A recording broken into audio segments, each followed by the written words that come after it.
So we are talking about the non-financial... The role of governance in non-financial misconduct. Okay. Yes. So this follows on from the FCA survey. And to me, it's almost a funny one in a way, because if you think about it, sort of the financial mismanagement and those kind of things is very much caught within sort of audits and those kind of things. So you'd think to yourself that sort of the governance mostly, because you've got sort of your accounting rules and regulations and all of that really look after kind of the finance side of stuff. So you think anything outside of that would sit with governance anyway.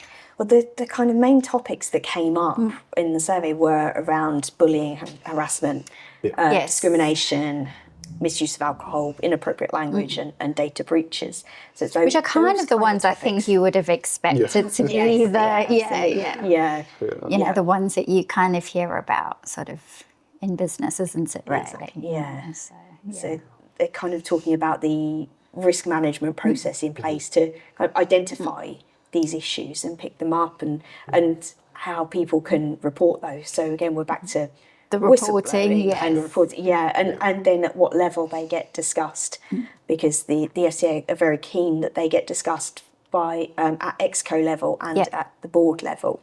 Yeah, which it should do, I think. Yeah, and to be honest, some of the firms that's to complete the survey, I think it was 38% of them said that they didn't receive any information at like board and committee level. So, but then again, you think to yourself, why are the board not asking where is this? They have to be aware that this is what happens in practice. So you just think to yourself, I know that they have a lot of responsibility anyway, but you think, we all know that all of this stuff has been around forever, really. It's nothing new. No, yeah.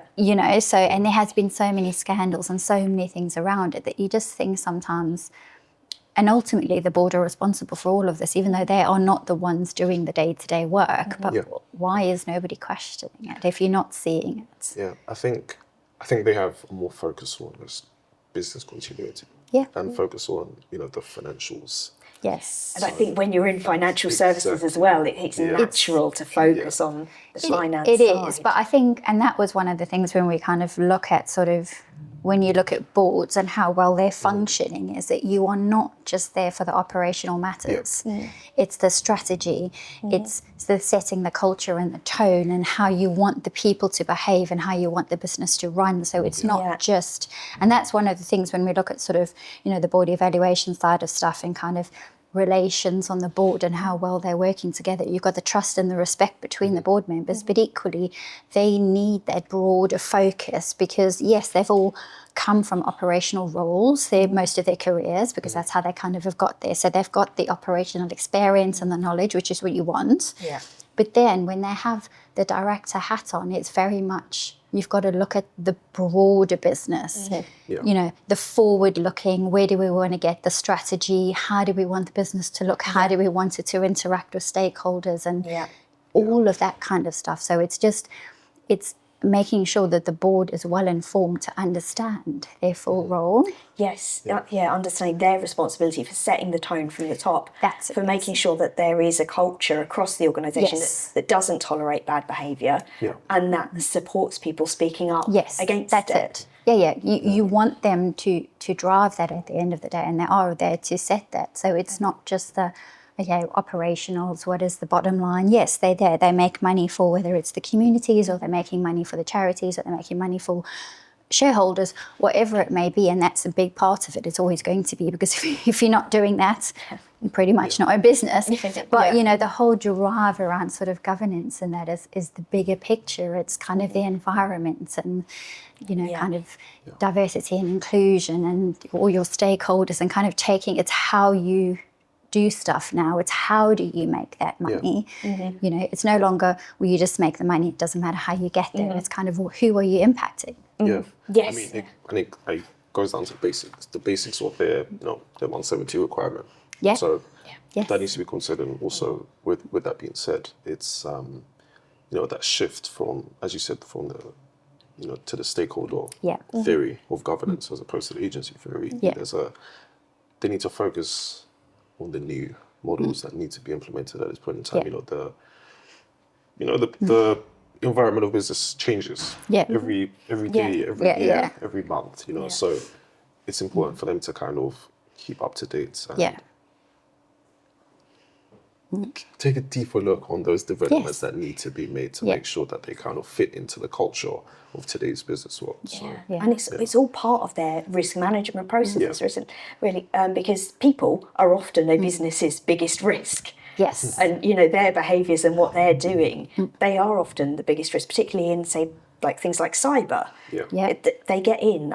I saw a story this morning on Marks and Spencer's, the cyber attack, suggesting that it was one of their IT team that let the attacker in.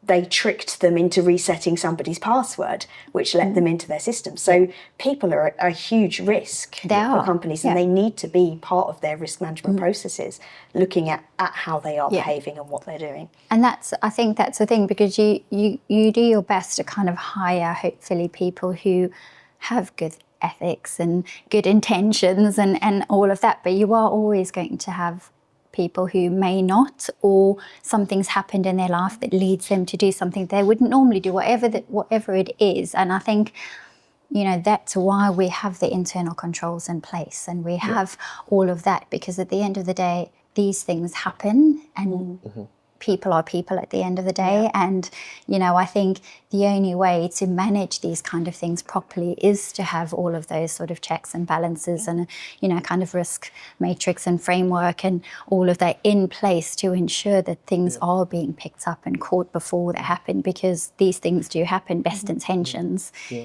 It does, you know, and so much of it leads back to sort of, like you say, it's people at the end of the day. It's I mean, in that report, 33% of the firms didn't have any formal structure.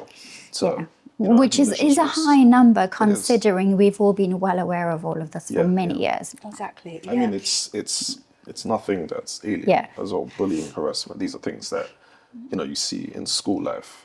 Exactly, and it follows you through, doesn't it? Exactly, So you would think that people know how to manage those things and understand the importance of it, because not only, you know, it affects people, and if it affects people at like on a personal level, it will affect their performance at work. Exactly, and those around them who get affected by that sort of thing going on, you know, so it's a huge knock-on effect. Exactly. So senior management need to be taking these matters just as seriously as they would financial matters. If an individual costs them, say, you know, £1 million, the board would probably take that quite seriously. But if they're negatively impacting the teams that they're working with, the people they're working around, that needs to be taken equally as seriously. And I think it almost comes back to sort of people should matter. The everything around a business should matter, not just the bottom line. That's a huge part of it. But I think it's kind of broadening the responsibility on people to say, you can't just say, well, I've made money for the business this year, so who cares? You know, it's not like that anymore. And even like we touched upon the Section 172 statements that we now have to do, I think that was a great thing. And I remember when it sort of came out, everyone was like, oh my gosh, it's another statement we have to write, it's another report. But it really has helped focus boards and senior management on the stakeholders. We've had to kind of identify the key stakeholders, identify how the impacts are, whether they're good or bad, or those kind of things. Really have a look at sort of how do we engage with them, how do we listen to them, and put things in place to be able to write about it. So, for example, case studies and those kind of things are really valuable to show that we're not just a tick box exercise. Okay, these are our stakeholders. We've identified them, and that's it. You know, it's kind of how have we engaged? How have we listened to them?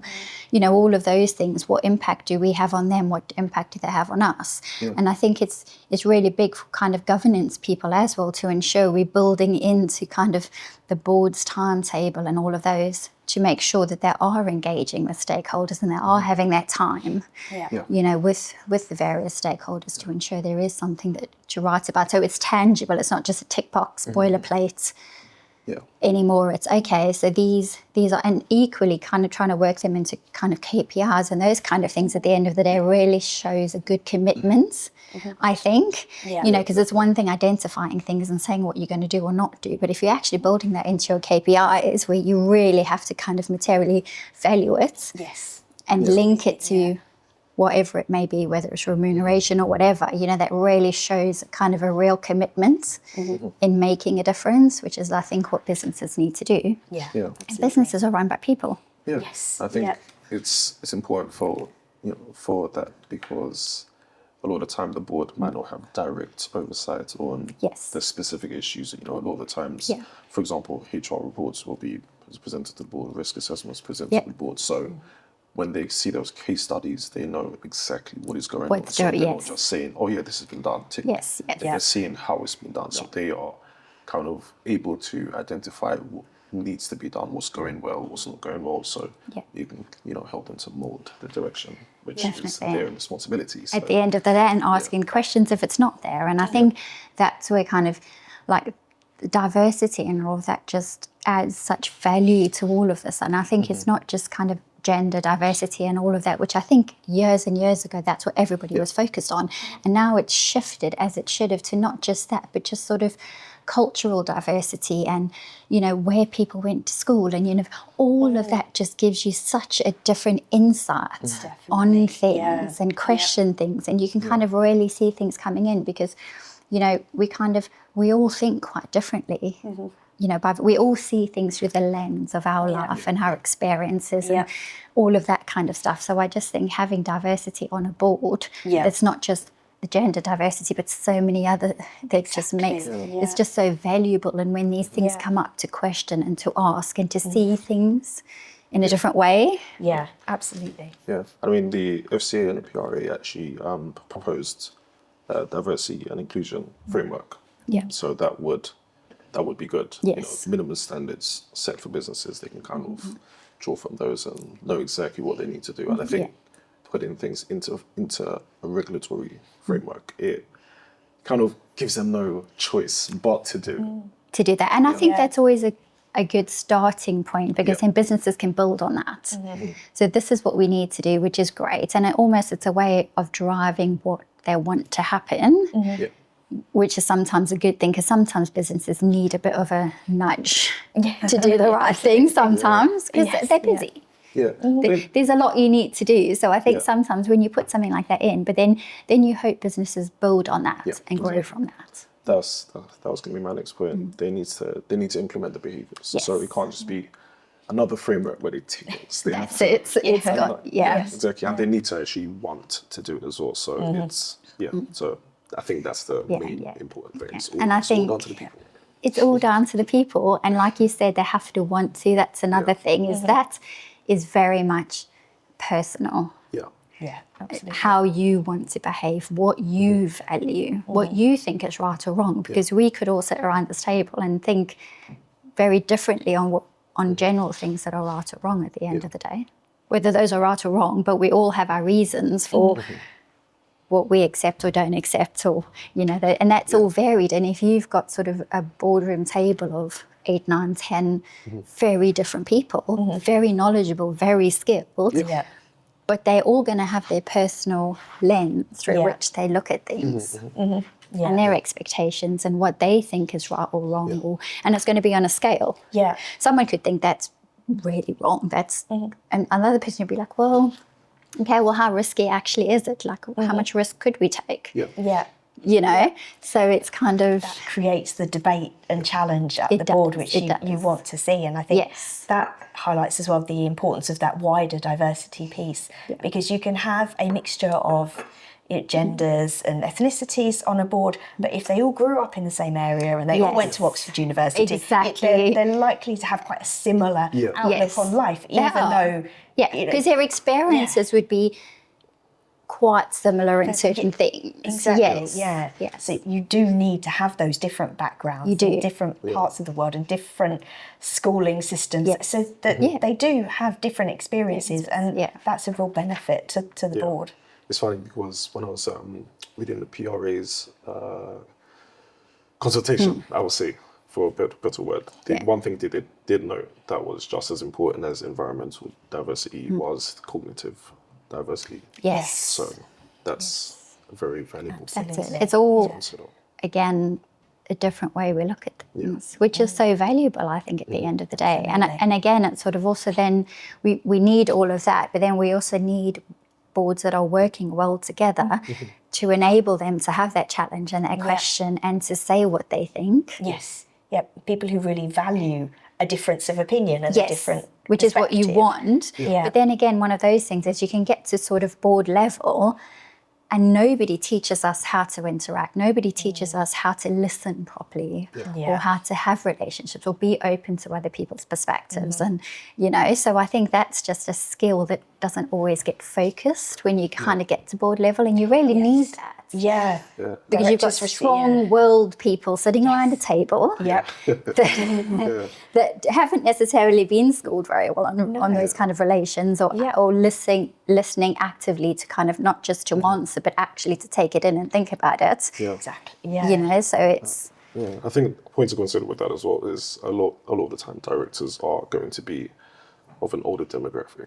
So a lot of people that have been within their careers for 20, 30 years plus. So they are going to be institutionalized into a specific way of thinking, and all they will do is continue that throughout their career. So there needs to be updated learnings and stuff like that. So so like you said, they have to want to do it.